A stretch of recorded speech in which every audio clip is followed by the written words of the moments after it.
KESM is the world's largest independent provider of burn-in and test services, with the bulk of the operations from Malaysia. Over the past 12 years, revenue initially grew, but there was a drastic decline after peaking in 2018. There was a similar pattern for profits with losses in 2023.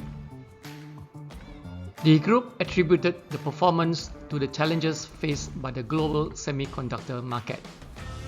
The positive sign is that because of its focus on the automotive sector, the group revenue seemed to have found a bottom.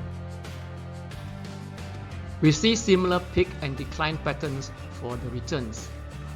As such, the group delivered an average return that was lower than the respective cost of funds, meaning that no shareholders' value was created. Despite the decline in revenue from 2018, KESM gross profit margin seemed to be relatively stable. Secondly, the group had a very high fixed cost component. This meant that it had a very high break-even sales level.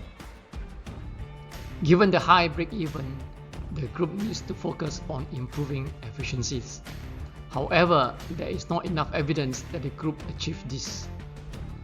Compared to 4 other Bursa electronic companies, I would rate KESM's return on capital and EBIT margin as average.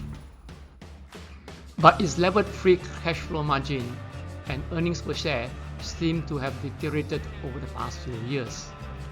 I will rate the group as financially sound based on the various metrics shown here. Its main weakness is the capital allocation track record, where a big part of the cash flow from operation was used to fund its capex. Valuation-wise, the group had an asset value that is higher than its market price. I look at 2 scenarios when it came to earnings value. Scenario 1 is based on the current revenue.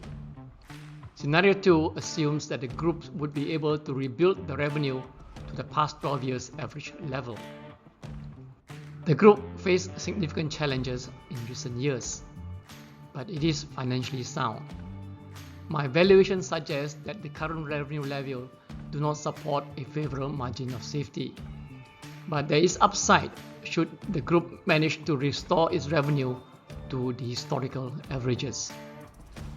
Look for turnaround signs before you invest.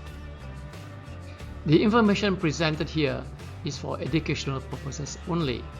For more details, read the blog article. Thank you.